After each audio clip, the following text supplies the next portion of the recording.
you tired of the typical libraries with conventional music that makes you feel meh?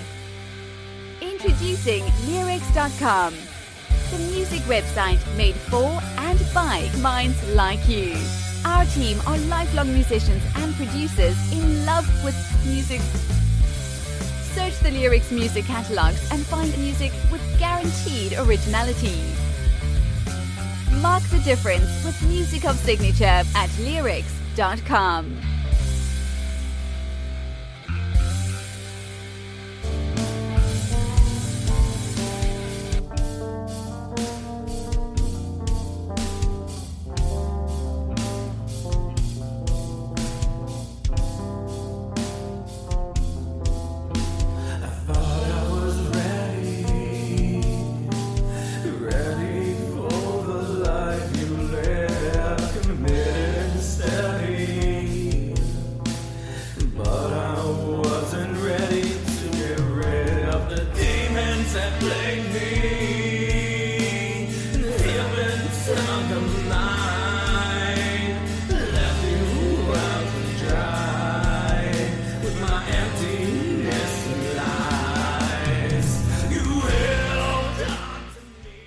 What a sound, right?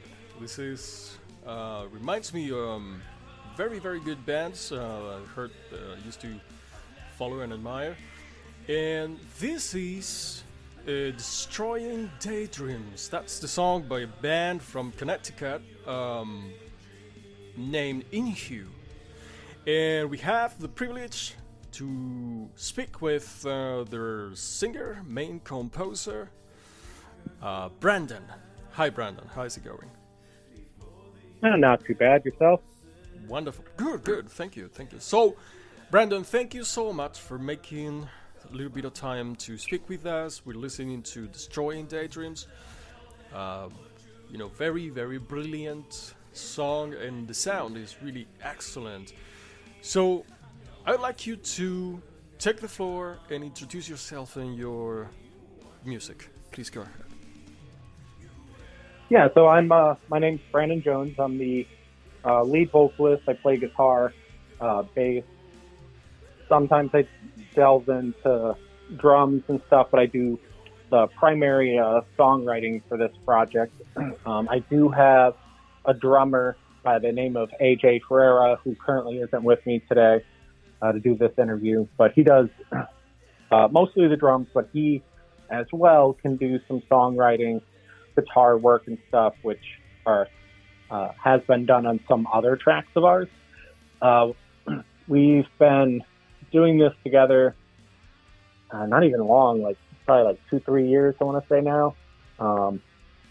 Inhu, though, on the other hand, I've been doing kind of by myself for quite a bit longer. It's something that I started off in notebooks with poetry and stuff like that. I actually started writing lyrics and stuff well before I ever got into guitar playing. I actually wrote a bunch of stuff, and around 2005, 2006, I bought myself my first electric while deployed in Iraq, and from there I picked that up, started learning how to play the guitar, and kind of started putting those words to use.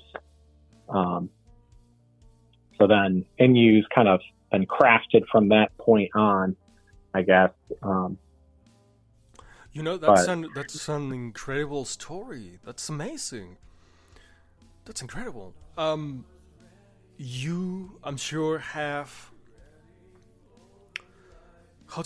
a lot of deep experiences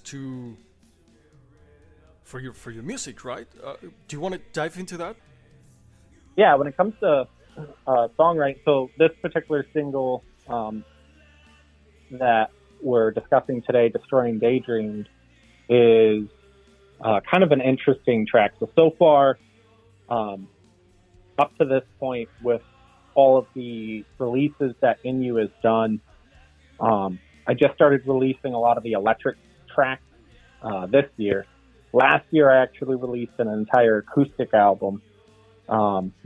which is something that I kind of worked on by myself. It was a lot easier to do something like that by yourself. Once I found the drummer, then it made it a little easier to start doing electric stuff.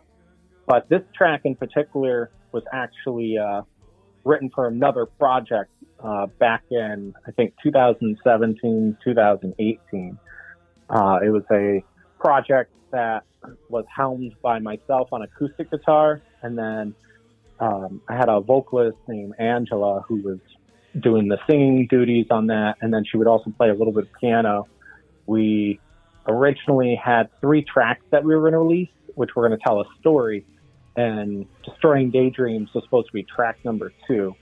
Track number 1 was supposed to be her point of view in a relationship, while track number 2 was supposed to be the boyfriend's or the significant other's point of view of the relationship, and then track 3 was going to be kind of like a duet between the two, where they realized that this isn't just going to work for them. And the interesting thing about Destroying Daydreams for me is it's the first time that I kind of took this songwriting trip a little bit differently than I normally do. Because a lot of the songs that I wrote, they were either about my own thoughts, my own feelings, my own emotions, stuff like that, my own point of view of the world. And this is the first time that I sort of started tapping into the songwriting aspect of kind of storytelling, as well as something that wasn't necessarily anchored on myself in a way. Amazing. So you mentioned that you had a singer previously? Yeah, so this song, Destroying Daydreams, was originally written for another project entirely. That project's name was Endlessly Unspoken. I believe we released one track once, and after that, things just fell apart creatively. Like, things just weren't working out between myself and the vocalist, so we ended up parting ways and decided that I would take this track and then she would take the other lyrics that were written, because this is the only track that I kind of helped to write the lyrics for. All the music I wrote, but originally I wrote it on the acoustic, and when I brought it over to Inhu, I kind of gave it a little bit of a heavier edge, just a little bit more electric to it. And kind of gives it a little bit, I don't know, a little bit more of like a post-grunge, modern rock/metal vibe, as opposed to what it probably would have been, which would have been more of a songwriter style. It's something that in the back of my head, I would still like to revisit at some point, with either another female vocalist or perhaps the original female vocalist, if we can try to figure out a way to get that original vision to come up and come to mind and get it out there for the world, because I still think that it was a really cool idea. Right. So, okay. Here we talk about the backstage of musicianship, right? I think this is a good topic. If you would like to dive into that, how do you deal with creative differences? Try to make it work out, and after trying, how do you deal with parting ways? What's your perspective on all of that? Well, when it comes to creative ideas, a lot of the music that I've made, so like in the beginning as an artist, I know it's very difficult to share ideas with other people. We kind of, as artists, we hold ourselves so tightly to the ideas that we have, that we believe that if we don't get them out the exact same way as we envision them, then we feel like we almost corrupted ourselves. But as we blossom as musicians, we start to realize that by allowing other people to help mold and sculpt our visions, we're actually getting a better painted piece in a way, because like at the end of it, like there's just so much more texture to it, so much more that could be put into it. So nowadays, the way that I approach creative differences is probably much different than when I first started doing music. Because like nowadays, if somebody has an idea, no matter what it is, I'm usually going to try it. Because the worst case when you're writing a song and even recording is going to be quite a bit of a different art from even just playing the song. But I'll give it a try. We'll try it. We'll even sit on it for like a while. We'll try a take and maybe give it a week and just kind of re-listen to it over and over again. Sometimes even a bad idea might spark a better idea. Or sometimes that bad idea might not be a bad idea. It's just got bad execution. So I try to be very open-minded to things, allow things to kind of work in a more natural way, not say no to anything as best as possible.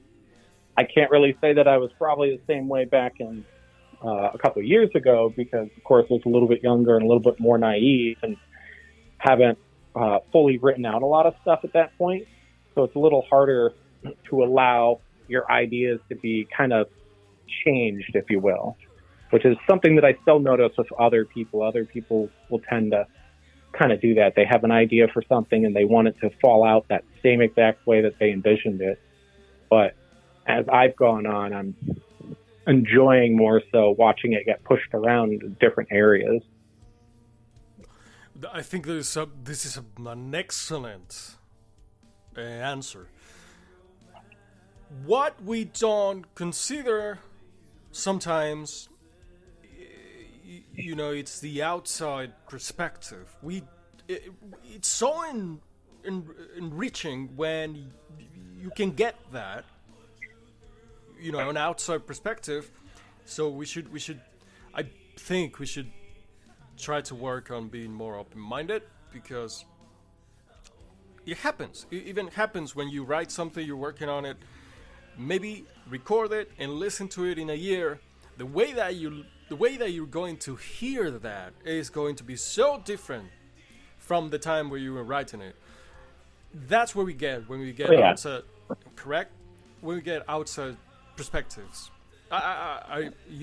It's fantastic. I mean, if you still, if that's something you still want to explore, that would be really great. If you could make work it out, absolutely. All right, so Brandon, Inhu, do you play live? What are you doing right now to promote these projects, to move it around, to spread the word? So right now we're mostly using Instagram. Being that it's just myself and one other person makes it a little difficult to play out live. The other individual works quite a bit, so we haven't really been able to get together quite a lot. But we do sometime this year. We would like to get ourselves at least like one or two other musicians to come out with us, so that we could start doing live things. But as it stands right now, promoting a lot of the new material on Instagram has been working fairly well. Yeah. Putting up videos, not just photos, but like full-on videos as best as we can, stuff like that on Instagram, so that people can kind of get an idea of what the music is, and gives them like short little parts, like maybe the chorus or the hook, stuff like that. We were doing live videos last year and the year before that, especially when like COVID hit. We were doing a lot of acoustic live videos, and we might start getting back into that and maybe even try to go do some acoustic performances. Currently, I've also been writing with another guy for another project, so a lot of the live stuff has kind of been on the back burner as I've been doing a lot more writing and active promotion on the new singles and stuff like that coming out, especially as a local band or a local small artist. It's a one-man kind of thing where I have to run the Instagram page, make all the videos, make all the content, record, write the songs, edit, put them up, all of that. Absolutely. It's actually it's a tough it's a tough job. Like, you know, this is what is going on. People are. It's not just about the music. We have to do all the other stuff as well. It's a tough job. Yeah. Oh yeah, there's a lot of background stuff that people don't see, but it's worth it when you put it out there and it connects with the right people or resonates with the right people. It is. Certainly it is. So what, in case, what kind of, like, what other musicians, what other instruments are you looking for? What are your influences? If, you know, this could be like a call out to get you some other musicians to play with. Well, the musicians that we'd probably be looking for would be like a guitarist and a bass player. Okay. While I can play the guitar, some of the riffs that I've written, the way that I wrote them don't necessarily make it easy to sing and play at the same exact time. And I would prefer just having one person to kind of do mostly the guitar duties, so that way I don't have to do double duty on that. Yeah. Like we've already discussed that worst case we would do, I would have my drummer, we'd have a guitarist, and then I would do double duty with the bass and vocals at some point if need be. That would be cool. But even the bass is a little bit of a different animal when it comes to guitars, because guitars you play one way, and the bass you have to play a completely different way. So it's that's a great story. Why don't we try to explain the fundamental difference between, you know, guitar and bass? Well, that's something that could that's a thing that could go on forever. I mean, when it comes to, so like guitars obviously have like a higher frequency and there's a little bit more attack to them. The bass is a lot lower end, but that couples really well with the drummer, which is great because like if I'm playing bass and I have a very tight drummer, which I do, then it's very easy for me to stick into that groove and play it.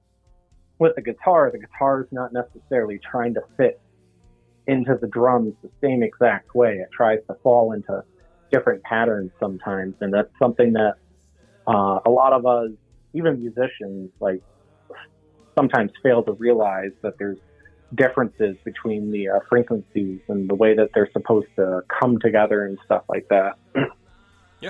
Yeah, that's a good explanation. I think that covers it. Beautiful. Okay, 2 more questions for you. Hopefully you have a little bit more time. The first one is, if you could paint your perfect future regarding your musicianship, right? Mm-hmm. How would it be? Well, the perfect picture would just be I'm doing pretty much music every day. I wouldn't really care how I'm doing the music. I mean, I would love to see Inhu going on and doing a lot of performances, live performances out there, releasing a lot of music, doing music videos, stuff like that. I also have a few other projects that I have currently been pushing out there as well, just because I like to keep myself busy, but I also like to keep myself open to different types of music.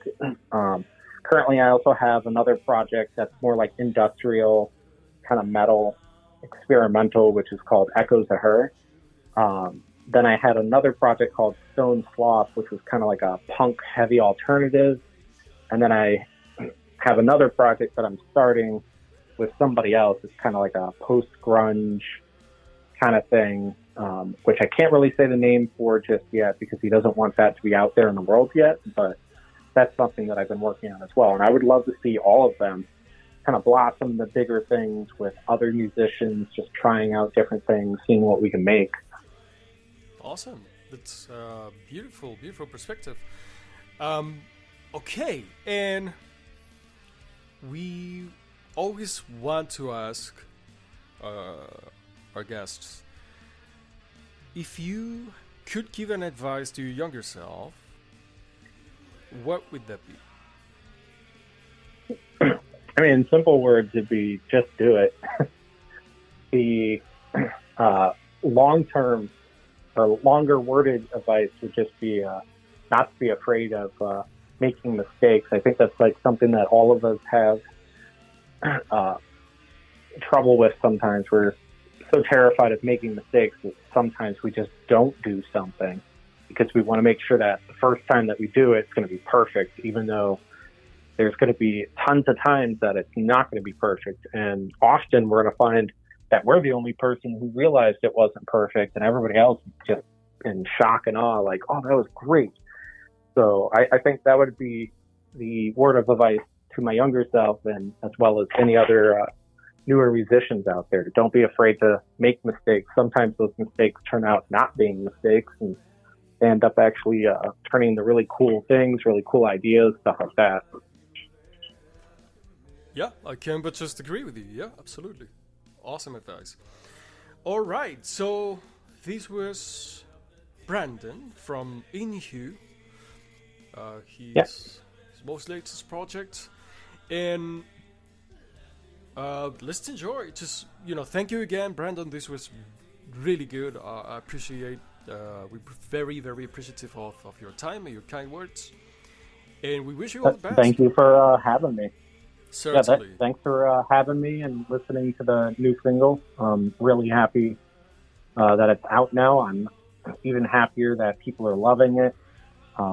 Hearing the reception of it's real great, and I hope more people will check out the music, and if they connect with it, that's awesome. Absolutely. So we are going to enjoy a little bit more of that single, Destroying Daydreams. Go mad before these raised voices, damage that I've done, caused by my foolish choices. The hell that I put you through is nothing compared to me. I know it's no good now. I only want you to see. You held on to me, but you should have let me go. But Lord, and deeper,